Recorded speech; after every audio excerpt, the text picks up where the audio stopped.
दोस्तों नमस्कार, this is Alok Tripathi. Welcome to Ghatna Chakra. आज हम एक ऐसी किताब के बारे में बात करेंगे जो बुक आपके लिए यूपी से संबंधित कोई भी एग्जाम आप देते हो, अगर आप यूपी पीसीएस देना चाहते हो तो चाहे सवाल प्रारंभिक परीक्षा प्री का हो या मेंस का हो, दोनों ही परीक्षाओं में यूपी के टॉपिक्स बहुत महत्वपूर्ण होते हैं। प्री में आपने टेंडेंसी देखी होगी कि 6 से 7 प्रश्न, कई बार 8 प्रश्न, कई बार 5 प्रश्न यूपी स्पेशल से पूछे जाते हैं। और मेंस में अगर आप मेंस एग्जाम की बात करेंगे तो मेंस एग्जाम में एक टेंडेंसी देखने को मिलती है कि पेपर 5 और पेपर 6 ये दोनों जो है उत्तर प्रदेश पर आधारित होते हैं। इसके अतिरिक्त अगर आप थोड़ा सा एनालिटिकल अप्रोच अपनाएंगे तो पेपर फर्स्ट, जिसमें आर्ट एंड कल्चर की चर्चा है, ज्योग्राफी की चर्चा है, उसमें भी उत्तर प्रदेश से संबंधित चीज़ें पूछी ही जाती हैं। ऐसे में कोई एक अध्ययन सामग्री जो उत्तर प्रदेश पर केंद्रित हो, उत्तर प्रदेश पर बेस्ड हो, आपके लिए बहुत महत्वपूर्ण हो सकती है। अब उत्तर प्रदेश की किताब के संदर्भ में एक मुख्य समस्या पब्लिकेशन वर्ल्ड में या कोचिंग वर्ल्ड में है, वो क्या है? वो है कि पहली बात तो वस्तुनिष्ठ मैटर का मिलना बहुत मुश्किल होता है। Objective matter is very necessary for your preparation as well as to understand the basic concept of any state, and this is very constant. बहुत विरोधाभासी प्रवृत्ति देखने को मिलती है जब आप हिंदी वर्ल्ड में जाते हैं। लेकिन ये किताब जो उत्तर प्रदेश तथ्यसार की हम बात करेंगे, ये किताब बेसिकली उत्तर प्रदेश पर केंद्रित है। चाहे उत्तर प्रदेश की ज्योग्राफी हो, हिस्ट्री हो, पॉलिटी हो, इकोनॉमी हो, कुछ भी हो, सब कुछ आपको इस बुक में मिलेगी। और इसी से मिलती जुलती सेम किताब हमारी जो है वो इंग्लिश में भी है, जिसका नाम है यूपी एट अ ग्लांस, जिसके बारे में आप जानते हैं।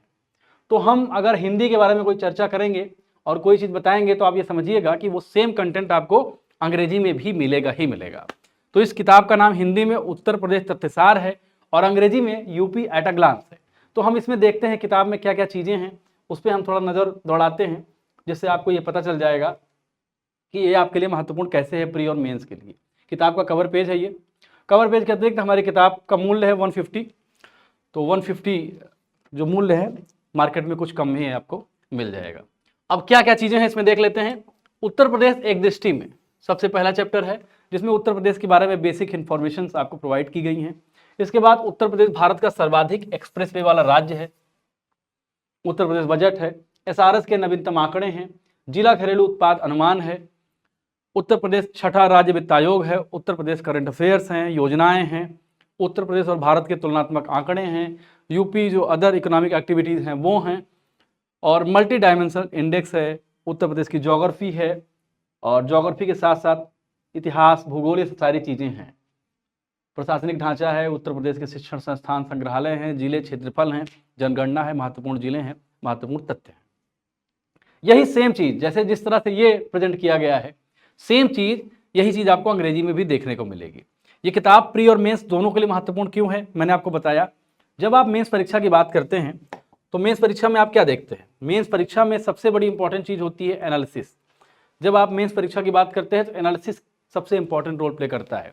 कई सारे चैप्टर्स इस किताब में ऐसे हैं जो एनालिसिस पर केंद्रित हैं। जैसे फॉर एग्जाम्पल अगर मान लिया जाए उत्तर प्रदेश के एक्सप्रेसवे, इतिहास, विकास और संपूर्ण विवरण, मैं इसकी चर्चा कर रहा हूँ। ये सेम चीज़, same content is provided in English too, namely UP at a glance. अब जब हम मेंस की बात करते हैं तो ध्यान क्या देते हैं? सबसे पहले क्या ध्यान देते हैं कि किसी सब्जेक्ट की का प्रीफेस क्या होता है। प्रीफेस को हम सबसे ज़्यादा इंपॉर्टेंट देते हैं, जिसको इंट्रो कहा जाता है। जब आप मेंस की परीक्षा में कोई आंसर राइटिंग करते हैं तो इंट्रो सबसे महत्वपूर्ण होता है। इंट्रो के बाद जो दूसरा सेगमेंट होता है वो सेगमेंट होता है जिसको कहा जाता है बॉडी। बॉडी में जो भी क्वेश्चन पूछा जाएगा उस क्वेश्चन का सारा कंपोनेंट, उसका घटक आपको किस में देखने को मिलता है? बॉडी में देखने को मिलता है। बॉडी के अतिरिक्त जो अंतिम पार्ट होता है उसको कहते हैं कंक्लूजन, हिंदी में निष्कर्ष कहा जाता है, निष्कर्ष कहा जाता है। और अगर कोई भी चीज़ एनालिटिकल नहीं है, फुली एनालिसिस उसमें नहीं है, तो आप उस चीज़ को एनालाइज नहीं कर पाएंगे। इसीलिए किताब, जब आप, मैं इस चैप्टर की बात करता हूँ, जैसे फॉर एग्जांपल अगर आपको मैं बताऊं कि उत्तर प्रदेश के एक्सप्रेसवे, इतिहास, विकास और संपूर्ण विवरण, अगर मान लीजिए आपके एग्जाम में प्रश्न पूछता है, प्रश्न पूछ लिया कि एक्सप्रेसवे को विकास का एक प्रमुख उपकरण मानते हुए उत्तर प्रदेश के संदर्भ में एक्सप्रेसवे की भूमिका का वर्णन कीजिए। या ये कह सकते हैं कि एक्सप्रेसवे के महत्व का वर्णन करिए, या ये पूछ सकता है कि एक्सप्रेसवे की जो इकोनॉमिक इंपॉर्टेंस है, आर्थिक महत्व क्या है, इसका वर्णन कीजिए। अब इसमें सवाल सबसे पहले आप इंट्रो शुरू करेंगे, इंट्रो के बाद बॉडी और बॉडी के बाद कंक्लूजन। ये कैसे शुरू करेंगे? जब तक आपको ये डिस्क्रिप्टिव आर्टिकल नहीं मिलेगा आप कैसे शुरू करेंगे? जब यही सेम चीज मैं आपको इंग्लिश में भी दिखाता हूं, जिससे आपको कोई शक शुबा ना हो। मैं एक बहुत वाजे होकर ये बात कह रहा हूं कि सेम कंटेंट अंग्रेजी में भी है, हिंदी में भी है। मैं इंग्लिश वाले कंटेंट में चलता हूं और आपको दिखाता हूं। दो किताबें हैं और दोनों एक दूसरे से एकदम रिलेटेड हैं, एक दूसरे की तरह ही हैं। हिंदी में जो कंटेंट है वही सेम कंटेंट आपको इंग्लिश में भी देखने को मिलता है। यूपी एट ए ग्लांस के बारे में जब हम बात करते हैं तो सेम चीज़ देखिए, इंडेक्स में मिलता है सेम चीज़। ये सारी चीज़ें, Uttar Pradesh state with the most expressway in India, ये चीज़ आपको मिलता है। और इस चैप्टर को मैं खोलने का प्रयास करता हूँ, अगर इसमें होगा तो आपको मैं दिखाऊंगा कि the content is the same. नहीं तो उसमें बजट की बात कर दी गई है। बजट जैसे 2025-26 का बजट है, सेम जो है कंटेंट आपको बजट में देखने को मिल रहा है जो हिंदी में देखने को मिल रहा है। The same content is provided in English too. तो आपके प्री और मेंस दोनों के एग्जाम के लिए किताब अति महत्वपूर्ण है।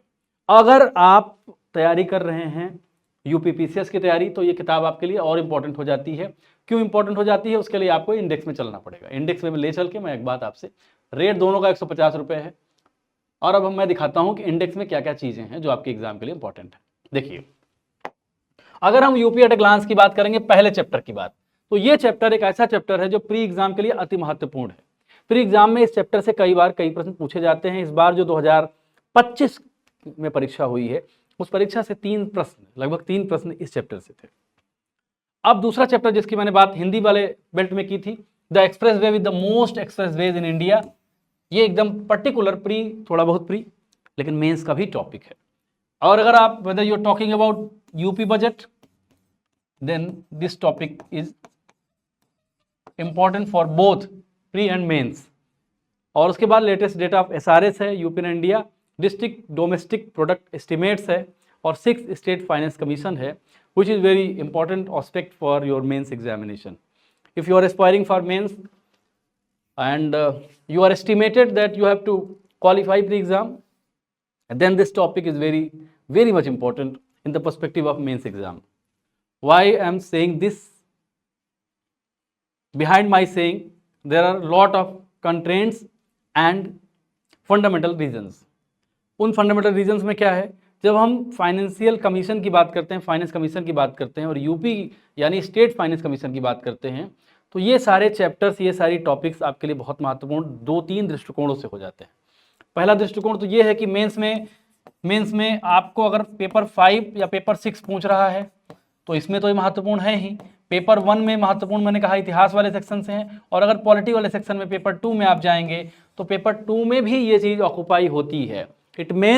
इट मीन्स अगर आप उत्तर प्रदेश की से संबंधित कोई किताब पढ़ते हैं तो ये पेपर 1, आप GS paper 1, GS paper 2, GS paper 5 और जीएस पेपर 6, यानी जीएस पेपर थर्ड में भी कुछ हिस्सा मिलता है आपको। यानी जीएस पेपर 3 और जीएस पेपर 4 जो एथिक्स का पेपर है, इन 2 पेपर्स को छोड़कर बहुत सारी चीज़ें आपको मिल जाती हैं। तो ये बुक आपकी प्री और मेंस दोनों एग्जाम के लिए बहुत महत्वपूर्ण है। कुछ एक चैप्टर के बारे में मैं बात करूंगा, थोड़ा सा मैं आपको बताने की कोशिश करूंगा। सेम चीज़ हिंदी अंग्रेजी दोनों में है, तो मैं अभी हिंदी वाले बेल्ट को ओपन कर रहा हूं और उसमें आपको दिखाता हूं कि हमने कंटेंट को किस तरह प्रेजेंट किया है और कंटेंट को प्रेजेंट करने में किन सावधानियों का हमने ध्यान रखा है, जिससे आपको जो है कोई दिक्कत, कोई असुविधा वहाँ पर ना आए। तो हम वही टॉपिक खोलेंगे और इसमें देखने का प्रयास करेंगे कि चीज़ें किस तरह से हैं। देखिए, शुरुआत करते हैं। सबसे पहले है भारतीय संदर्भ में एक्सप्रेसवे, यहाँ शुरुआत करेंगे। तो इसमें क्या है कि एक्सप्रेसवे भारत में सड़कों की सर्वोच्च श्रेणी की अवसंरचनाएं हैं। ऐसे इंफ्रास्ट्रक्चर जो रोड्स के थ्रू, चाहे वो सामान का ले जाना हो एक दूसरे से, सामान्य यातायात हो, सामान्य मानविकी हो, सामान्य नागरिकों का एक जगह से दूसरी जगह यात्रा करना हो, ये सारी चीज़ें एक्सप्रेसवे के माध्यम से प्रोवाइड की जाती हैं। अब सवाल है कि एक्सप्रेसवे क्यों इंपॉर्टेंट है इसके लिए?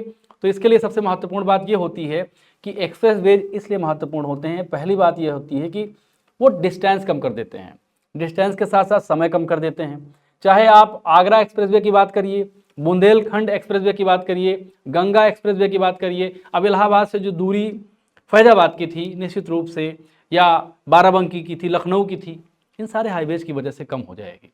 दूरी कम होने से लागत कम होगी, लागत कम होने से आपकी परचेजिंग पावर बढ़ेगी, और परचेजिंग पावर अगर आपकी बढ़ेगी तो you will be the biggest contributor for growing economy.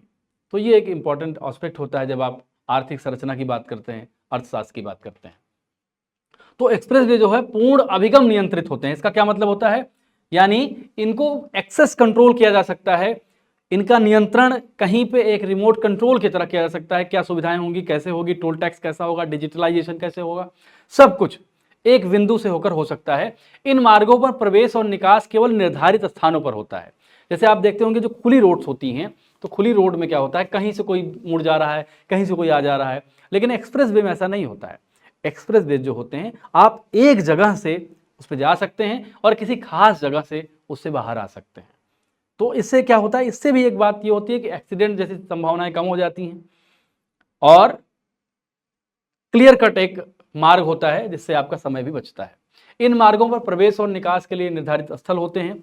इसका अर्थ है एक्सप्रेस वे पर कोई सामान्य चौराहा या यातायात सिग्नल नहीं होता है जिससे वाहन उच्च गति पर निरंतर गति कर सकते हैं, और इसके लिए क्या होता है कि उनका समय बच जाता है। भारत में अगर हम एक आंकड़े की बात करें तो दिसंबर 2024 तक कुल 6059 किलोमीटर एक्सप्रेस वे का जाल है, 6059 किलोमीटर्स, ये इंक्लूडेड आंकड़ा है। इसके अतिरिक्त 11,128 किलोमीटर एक्सप्रेसवे निर्माणाधीन है, जो निर्माण जिनका हो रहा है। तो आप आर्टिकल में देख रहे हैं कि हमने पूरा पर्सपेक्टिव दिया है कि आप मेंस की तैयारी करो, और मेंस की तैयारी में ये चीज़ कैसे महत्वपूर्ण हो सकती है। अब उसमें है कि उत्तर प्रदेश में एक्सप्रेस का विकास अगर हम करेंगे तो देखिए ये इट्स वेरी न्यू कंसेप्ट। आपने सुना होगा सेज वगैरह की जो बात होती है, स्पेशल इकोनॉमिक जोन की बात आती है। वाजपेयी द दिन प्राइम मिनिस्टर 2002 में जब बनते हैं तो अपनी शपथ लेने के तुरंत बाद वो सबसे ज़्यादा इस बात पर जोर देते हैं कि भारत में अनन्य आर्थिक क्षेत्र और जो स्पेशल इकोनॉमिक जोन्स हैं उनका विकास किया जाना चाहिए। स्पेशल इकोनॉमिक जोन्स का जो पूरा कंसेप्ट है, पूरा मसौदा है, वो लिबरलाइजेशन, प्राइवेटाइजेशन और ग्लोबलाइजेशन के थ्रू आया है। जब 1991 में भारत में ये चीज़ शुरू हुई तो वहाँ पे ये हुआ भाई कि एक किसी खास स्थान पर सारी सुविधाएं प्रोवाइड कर दी जाएं। जैसे नोएडा की आप बात करते हैं तो नोएडा कोई ऐसी जगह नहीं है, उसका सीधा सा मतलब है न्यू इंडस्ट्रियल जो यूनिट है ऑफ न्यू ओखला, इसका फुल फॉर्म ही यही है। दिल्ली में जो है जब फैक्ट्रियों की संख्या बढ़ने लगी, वहाँ प्रदूषण बढ़ने लगे, जगह कम पड़ गए, तो वहाँ से शिफ्ट कर दिया गया। यहाँ डेडिकेटेड सुविधाएं दे दी गई, पानी दे दिया गया, बिजली दे दिया गया, घर दे दिया गया, कर्मचारियों को रहने का स्थान दे दिया गया, और सारी सुविधाओं के साथ वहाँ पे फैक्ट्री बनने लगी, और धीरे धीरे उस एरिया का, इंडस्ट्रियल एरिया का विकास हो गया। जैसे जमशेदपुर आप देख लीजिए, झारखंड में रांची देख लीजिए, पुणे देख लीजिए, मुंबई से लगा हुआ इलाका है, उसका एक बहुत बड़ा रीज़न यही है कि उन पर डेडिकेटेड इंफ्रास्ट्रक्चर बनाए गए ताकि प्रोडक्शन यूनिट्स, सबसे इंपॉर्टेंट होता है प्रोडक्शन यूनिट में क्या, लेबर इंपॉर्टेंट होता है। लेबर मिल जाएगा, एक जगह लेबर रहेगा, एक जगह काम करने वाले लोग रहेंगे, एक जगह कच्चा माल होगा, तो क्या होगा, पूंजी एक जगह होगी। पूंजी दो तरह की होती है, आपको पता है, चल पूंजी, अचल पूंजी, variable and non variable, constant capital जिसे कहा जाता है। तो वहाँ पे चीज़ें बहुत तेज़ी से बढ़ती हैं, एक्सपोर्ट बहुत तेज़ी से बढ़ता है। और इसके अतिरिक्त एक्सपोर्ट तो खैर बात की जाए, मैन्युफैक्चरिंग यूनिट्स जब एक जगह पे होती हैं, सब कुछ प्रोवाइड होता है, तो धीरे धीरे करके सेकंड सेक्टर जो होता है इकोनॉमी का बहुत मजबूत होता है। तो कुल मिलाकर ये पूरा जो कॉन्सेप्ट है, पूरी किताब का पूरा कॉन्सेप्ट है, ये मैंने आपको बताया कि किताब का पूरा जो हमारा खाका है, वो उस खाके में, हमारे पूरे खाके में सबसे इम्पोर्टेंट जो हमारे किताब में हमने जब निर्मित करने का प्रयास किया, हमारी टीम ने प्रयास किया, तो हमारा सबसे बड़ा जो प्रयास था वो यही था कि आपको यूपी से रिलेटेड कोई कंटेंट, चाहे वो प्री का कंटेंट हो, वो मेंस का कंसेप्ट कंटेंट हो, और अगर बाई चांस आप इंटरव्यू फेस करते हो तो इंटरव्यू में अगर आपको यूपी से रिलेटेड कोई चीज़ पूछी जाती है तो आप इस योग्य हो जाएं कि कम से कम ये चीज़ें आप अच्छे से टैकल कर लें। इसके अतिरिक्त किताब में खासियत क्या है, किताब को लगभग एररलेस बनाने का प्रयास किया गया है। जितने भी डेटा हैं वो सब गवर्नमेंट डेटा हैं।